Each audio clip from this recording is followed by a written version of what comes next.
Tunghayan po natin ang special coverage ng PTV sa press briefing sa Palasyo ng Malacanang.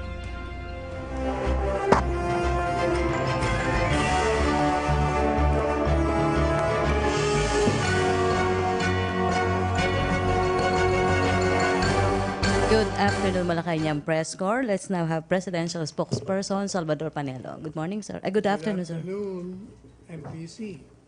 Remember, there was an advisory from UK on Mindanao, giving the impression that they were... Last week they were... the impression was that it's so dangerous there, and that the citizens of that country should not be traveling there. He wrote me a letter, the ambassador of UK, Ambassador Daniel Price, and I'd like to read it. He said, "Dear Secretary Panelo, in the light of recent media reporting, I wanted to clarify that the UK has not recently changed its travel advice for the Philippines. Indeed, our current advice against all travel to Western Mindanao and all but essential travel to Eastern Mindanao and Southern Cebu has not changed since January of 2017. We did publish a factual update on December 31, 2018, recording the blast in Cotabato City. We regularly make such factual updates to our travel advice, but this is not the same as a change in the level of our advice. Globally, the UK keeps its travel advice under close review, taking into account a wide range of factors with the intention of giving British nationals the best possible guidance. Sincerely." In other words, the way some of you or some of your colleagues presented it, it is as if masyado nang mapanganib doon. And they're saying, no, we did not change. Mag-advise lang namin yan. Okay. Nandiyan na ba? And also, I'd like again to warn the public. I've been informed that there is another false Facebook account on me. Hindi ko maintindihan kung bakit ang paborito nila akong gagawa ng mga FB accounts. So, Facebook na naman. Wala akong no picture, but yung mga friends ko, pumapasok na. Let me caution that I have no more Facebook account, no more, ano pa? Twitter, Instagram, meron pa isa eh. Ano yun?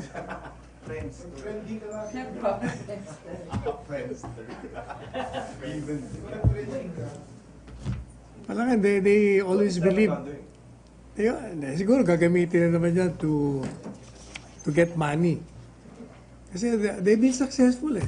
Maabot na yata 500,000 palaging sa Cebu nagdi-deposit. Like for instance, yung isang, what's his name now? Dennis Roldan, the one incarcerated, was able to talk to the wife. He said somebody was pretending to be me, tumawag sa telepono, tapos exchanging communication with him using my Facebook account, kung ano pang, are you interested in releasing your husband? Pera, in other words. Sabi ko, ano nangyari? Parang I sense na hindi ikaw kasi nagpipilipino eh. So hindi natuloy. Pero parang sa Cebu na naman. Anyway, so let me just forewarn the public not to believe in this. I'm ready for any question relative to any issue. Questions, RPC? Question. Sige, Rose Novenario.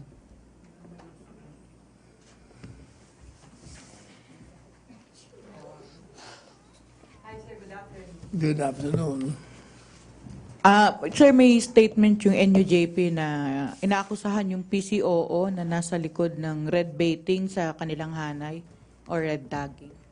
Hindi naman. Siguro baka lang paranoid sila. Wala, there's no such thing. PCO will not do that. PNP does not do that also.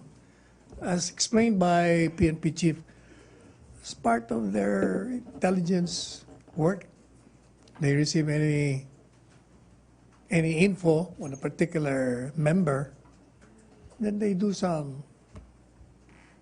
profiling. Wala yun. They're not doing anything. They don't have to worry.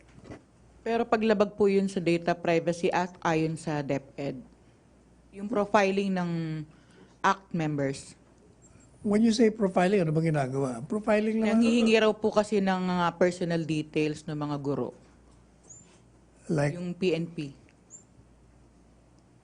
eh, di ba pumayag sila initially, tapos according to the secretary, parang winidraw nila. But, wala namang masama doon eh. Alam mo, pag wala kang ginagawa, wala.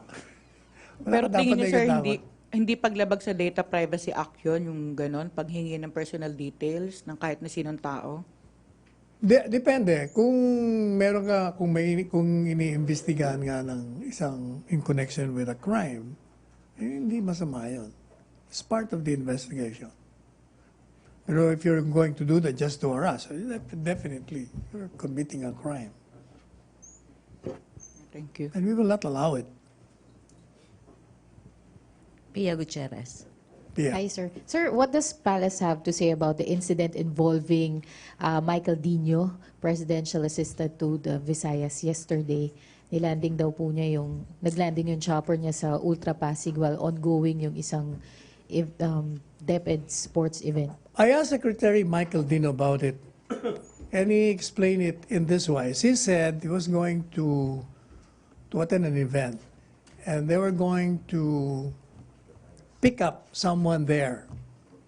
So they landed. I think the pilot didn't know that there was a game going on. And so while they were waiting, he asked for a restroom and he went there. So, ang tingin ko, I was telling him, baka naman yung reaction, nagulo yung game. Not you. Nagkataon lang na nakita ka doon. But meron pong report, sir, na according to the Philippine Sports Arena staff, there was no clearance for the chopper of Dino to land in That's the Ultra. fault of the pilot, not the passenger. Thank you, sir. Okay, MPC, questions? Wala na. Joseph. Happy birthday, Ace. Magtatanong si Ace. Oh. Birthday question daw, sir. Okay. Oh, birthday questions. Not prepared. Char. Sir, yung pong sa survey, Yes. SWS, Yes.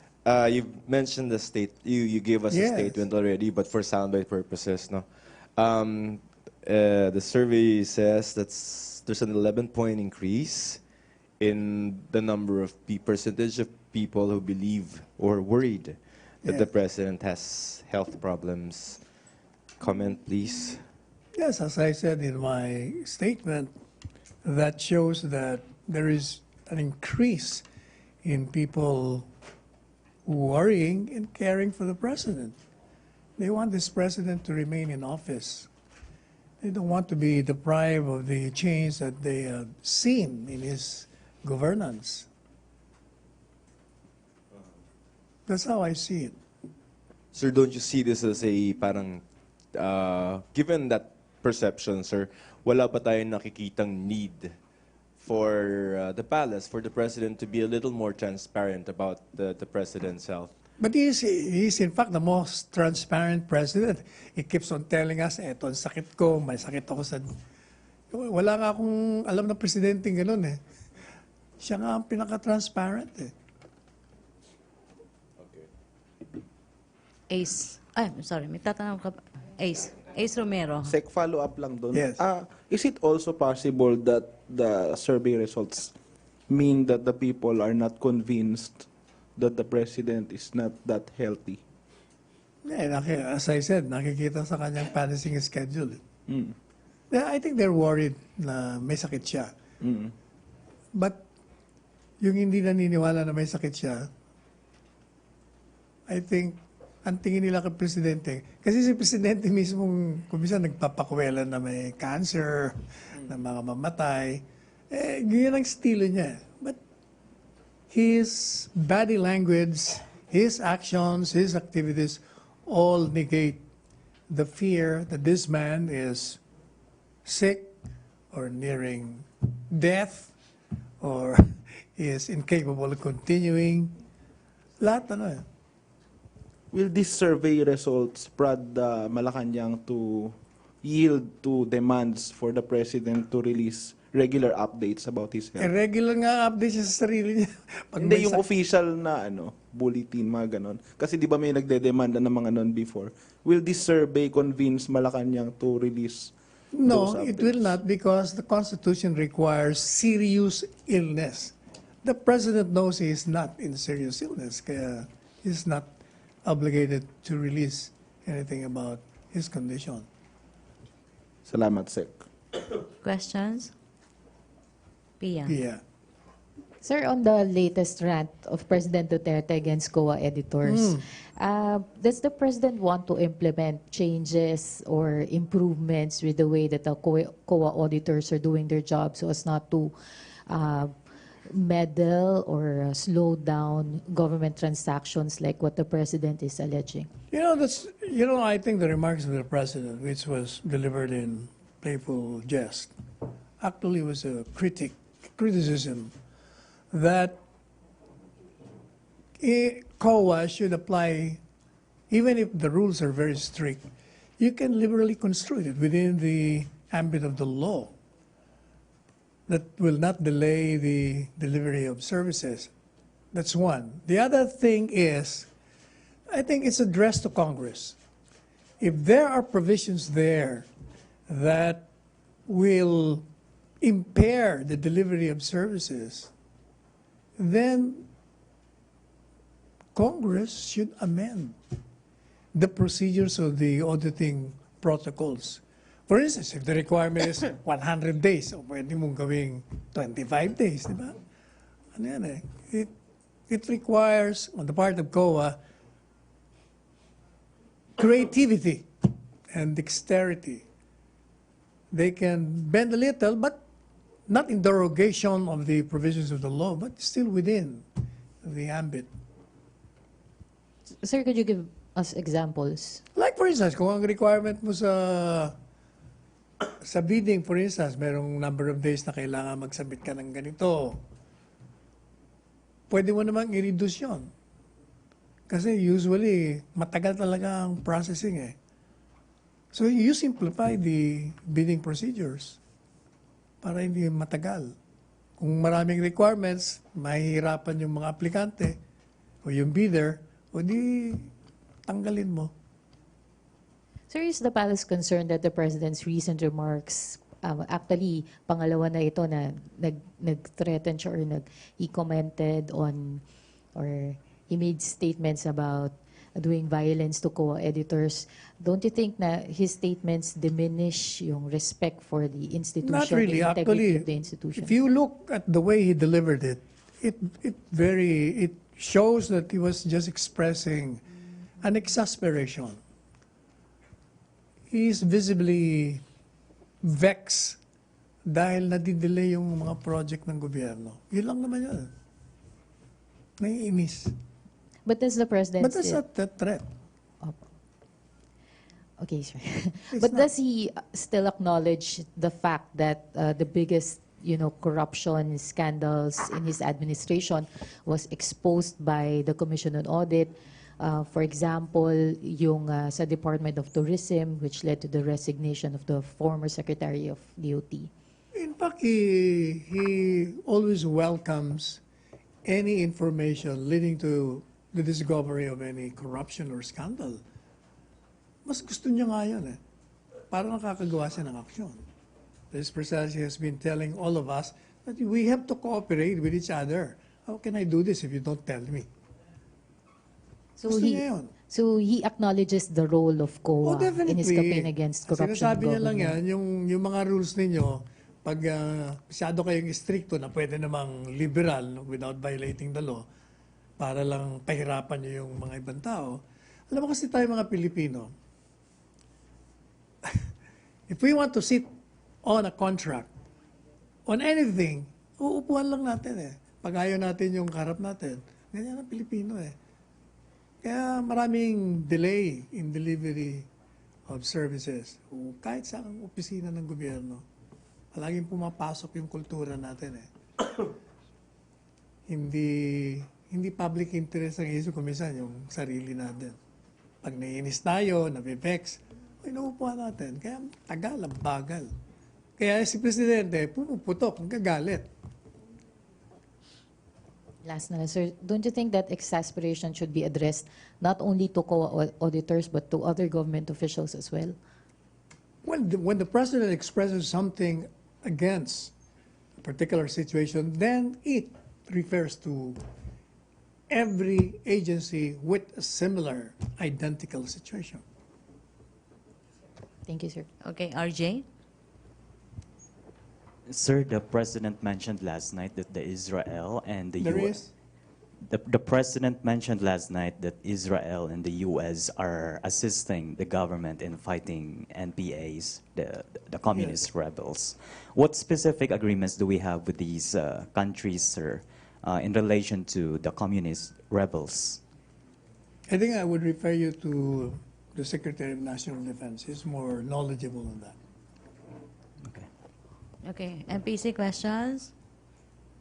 Wala na tayong tanong? Joseph? Sir, dun lang po sa mga threats, no, sa COA, you're saying it's not a threat. I don't know what else not. that is. But the question is, sir, bakit ganun yung vocabulary ni Presidente? It's always about abuse, about power, about, you know, Ganun yung style niya. yeah. That is his style, and that endears him to the Filipino people. That's the very reason why he was catapulted to the presidency with an overwhelming mandate. Yun ang gusto ng tao.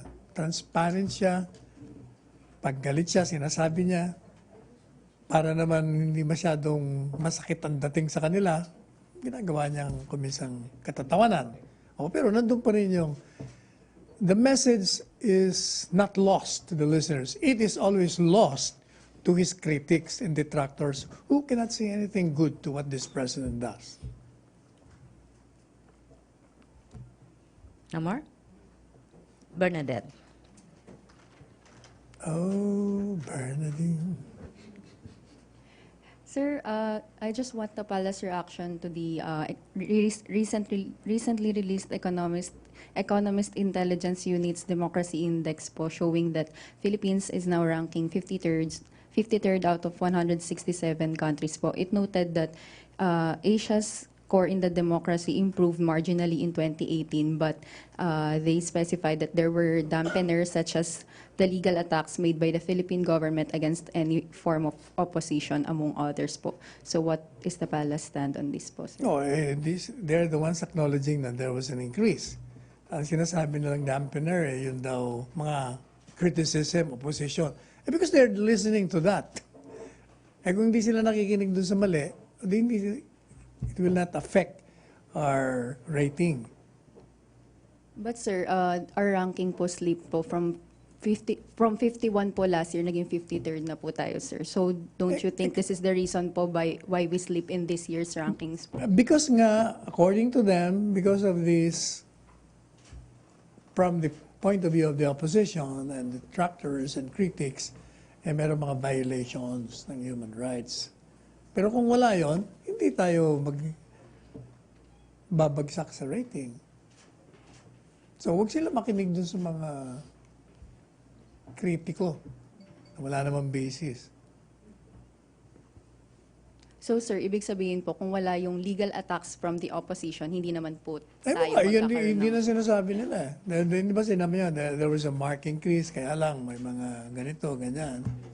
So, it seems to me now na yung pala reason, more on that, rather than wala tayong ginagawa sa Pilipinas. So is the palace denying these legal attacks against the opposition po, sir? Oh, definitely. Mali naman tayo. Wala naman basis. Karamihan naman palaging misplaced sa mga akusasyon. Okay, sige sir. Thank you, sir. Questions? Christina Bendano. Sir, just on the Ultra event, The what? incident, the Ultra, Ultra incident. yes. So you're saying that the pilot was at fault Well, for it- landing? Yeah, because if he landed there when there was an ongoing game, maistorbo nga. Dapat yun, nagko-communicate siya. Kung clear ba yung ground. So si Dino has no accountability at all, sir? Sa akin, as far as I'm concerned, kung ano namang kasalanan ng pasahero, pasahero lang siya doon. Pero he ordered the unauthorized stop, sir. Diba? He ordered for the pilot to land the chopper yun sa Ultra, sir. Well, yun, ang pagkakalam ko, yun ang schedule na binigay sa kanila.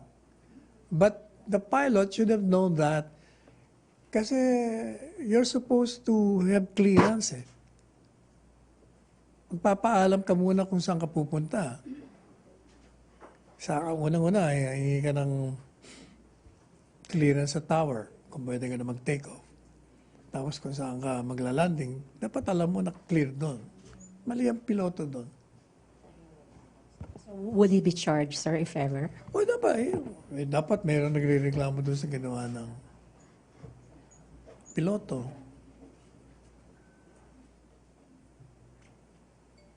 But I was telling I think, kasi parang ang dating nang-abuso si Secretary Dino.